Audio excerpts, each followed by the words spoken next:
I'm sure you've also wondered, how did Burgess Meredith capture the heart of the sizzling pin-up model Paulette Goddard? Well, Burgess Meredith's life was overshadowed by turmoil, from a haunting past to Hollywood's Blacklist, leading man letdowns, a heart-wrenching divorce, and the clutches of depression. And that's not all. A heartbreak you won't believe. Meredith's quest for love left him shattered. Uncover the gripping saga now. Some people are naturally born to be actors. They simply began doing their show without waiting to be discovered by any talent scout. Let me tell you about Burgess Meredith, a really talented guy. He started by showing off his skills, making people laugh and enjoy his performances. It was like magic. He became a star, but his journey wasn't all easy. He had to face tough things like problems with his job, feeling sad, going through a really sad divorce from a younger famous lady, and even feeling down. He was a guy who believed he was meant for something big in the entertainment world. He wanted to make people happy with his natural talent and have a good time. He jumped into the exciting world of entertainment, ready to take on challenges and enjoy life. And he did face ups and downs, just as all of us do, tough times, letdowns, and things he wished he could change. Burgess didn't always steal the spotlight, but his journey in showbiz had its ups and downs. Sometimes he appeared to disappear, but then he'd pop back up, just like in a magic show. This was true for both his theatre and movie adventures. When Burgess was young and starting out, he was full of excitement and energy, but as time went on, people began to notice something special about him. He wasn't just acting, he was becoming his characters with ease. Sometimes he could be charming and lovable, while other times he could be a bit of a villain. Even though he put a lot of energy into his performances, it seemed like he loved what he was doing, not just for the money. One of his selling points was his unique voice, which he used to seduce his audience for years on the radio. The 1937 Hamlet that he played perfectly as a radio and television narrator readily comes to mind. To say the least, Burgess became an instant sensation on television as the Penguin in Batman. It was a role he comfortably accomplished and attracted to himself a label as a teenage idol, and later he was telling fans how even his kids were more eager to watch his shows. This is the first time my own kids have wanted to watch me. Burgess was very active in the entertainment scene for over 6 decades. There is no gainsaying that he was a virtuosic actor and among the prominent movie career achievers of the 20th century. Burgess was really good at what he did. He was so good that he even won awards for it. He got the Saturn Award for Best Supporting Actor not just once but twice, and he was also a lifetime member of the Actors Studio, which is a special group for talented actors. He got a bunch of Emmy Awards too, which are like gold stars for TV shows and movies. He was super disciplined and worked hard to be the best. Once Burgess became well known in Hollywood, he played some important roles. He was like the star of the show in a play called Winter Set, where he was Mio Romagna. Then in another play called Of Mice and Men, he played George Milton, and he even acted as a real person named Ernie Pyle in a movie called The Story of G.I. Joe. After that, he kept showing how great he was in a TV show called The Twilight Zone. He was good at showing his special skills in all these roles. But unfortunately, the leading man role eluded him because most of his successes had come from his character roles. The mother of all his roles, in my humble opinion, would be that of boxing instructor Mickey Goldmill in the Rocky film series. I particularly appreciated everything he represented in that show. His performance, critics said, brought him back to the limelight after the classic film roles that shot him to fame earlier waned. On his retirement from the industry, Burgess once reflected on his career.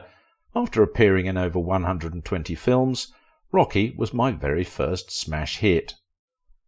Burgess's uniqueness and career humility are evidence of how he handled even inconsequential roles that were below his standard. He views the lesser roles as a breeding ground for career progress. "I'm a man moved by the rhythms," he had said. His professional approach to acting and reliability ensures he was getting regular roles. Burgess didn't give up easily, and he even showed up in TV commercials.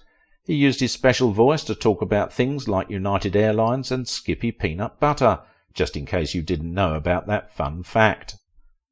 Burgess Meredith was a real superstar on the stage, in movies and on TV. He had lots of success in the entertainment world and will always be remembered as one of the best actors of his time, but like many, he also had his troubles, especially his relationship pains. When his much younger and beautiful pin-up wife left him, it was not clear what may have led to their separation. In those days it was common for famous Hollywood men to marry younger women, but that might not have been the only reason for their marriage ending. People think it could have been a part of it, though. They also had different backgrounds. Burgess Meredith came from a regular family, while Paulette Goddard grew up in a rich one. Sometimes when people come from different kinds of families, it can cause problems in a marriage. It's like they see things in different ways, and that can make them argue. Their political beliefs might have played a role too. Burgess was more liberal, which means he had certain ideas about how things should be. Paulette, on the other hand, might have been more conservative, which means she had different ideas. When people have different beliefs, it can lead to disagreements and fights. There could also have been 1,001 reasons why conflict in marriage lingered, and that of this unique couple was not an exception. Recall also that Burgess had a handful of career disappointments that may have caused marital tension, one of which was his politically motivated blacklist by Hollywood in the 1950s, which created many difficulties for his life. It is not debatable to say it also put negative pressure on their marriage, not when actress Goddard was still playing in movies while he lagged. Even though they both did well in their jobs, their careers went in different directions. It's like they were on different roads when it came to work. One was more like a character actor, while the other was a big star in Hollywood. It's interesting how their jobs were so different, but they still got married. Such a gap in career curves was capable of creating unhealthy rivalry in their marriage or any other union. Did people all over the world really wish they were like Burgess Meredith? He was born in a place near Cleveland called Lakewood in the year 1907. From a young age he had to take care of himself. He even earned money to pay for his school fees when he was studying at Amherst College. He did this by working with furnaces and washing dishes. He did badly in trigonometry and had to drop out of school and took his destiny by his hand. For 5 whole years he did all sorts of jobs to make enough money. He worked as a salesman, in an office, as a journalist, editor, and even ran around Wall Street. He also worked on a merchant ship at sea.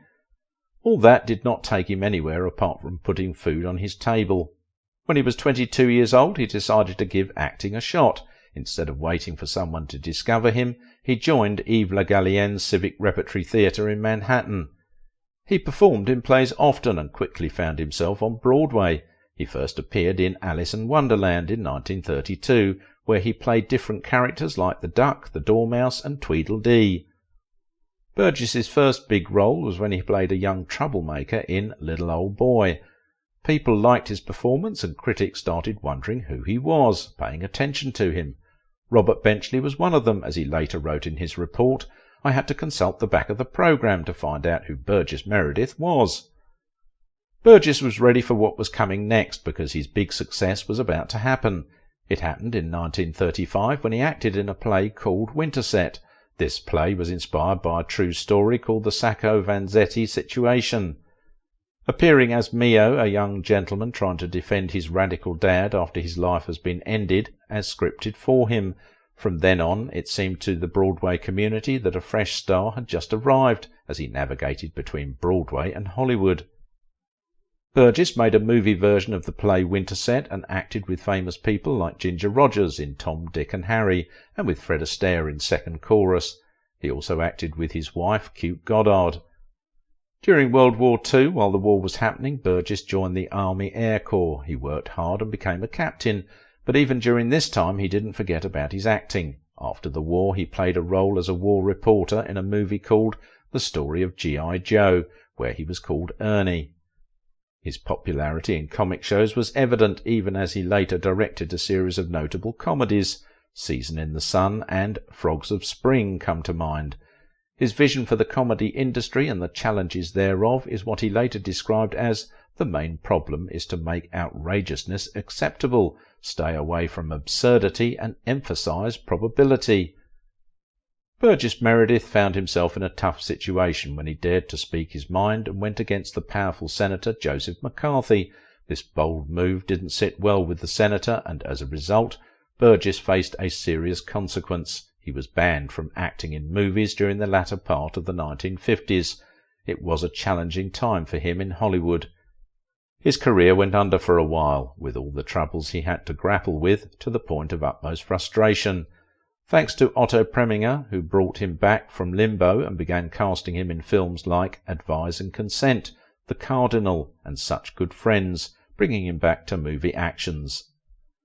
After showing as Joseph Welch in a TV show known as Tail Gunner Joe, Burgess described the part as his favourite because it enabled him to have a screen splendid revenge on those who caused his blacklist. Talking about his role as a boxing trainer and proprietor of Mighty Mick's Gym, Burgess Meredith noted that being a part of what he described as the Rocky phenomenon was something he loved from the very beginning, referring to Rocky III, which he said was his dearest. He hinted how the role had defined him. When Sylvester Stallone said that Mickey developed a paternal compassion and genuine love for Rocky, it was not a slip of the tongue, because Burgess fully identified with the Mickey character. Mickey is one of my favourite characters. I've seen a lot of men like him in my time, he said. Burgess Meredith fell in love with several women, but 4 times he said "I do" in marital union with 4 different women. One of these special ladies was Helen Darby, one of his first crushes. It seemed he had it tough with women because he is not the kind of man who gets the girls off stage.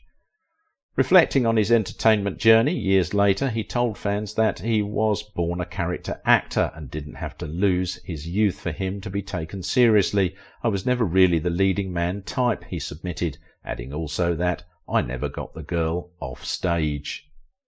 After his romantic union with Helen ended, Margaret Perry became the favoured one, but that union also ended. But one woman who gave his romantic life a fresh colour was stunning beauty Paulette Goddard. It seemed that the union had so many defining moments for both. Things were initially rosy for the couple. Burgess thought he had finally found love in the actress, but as they say, you never know with love. 5 years was long enough for Burgess to realise that it's not all that glitters is gold, as that union came crashing when they fell apart in ideas and other issues best known to them. I also heard that cute Goddard had her share of misery in that marriage, suffered a miscarriage, and other issues that were not obvious.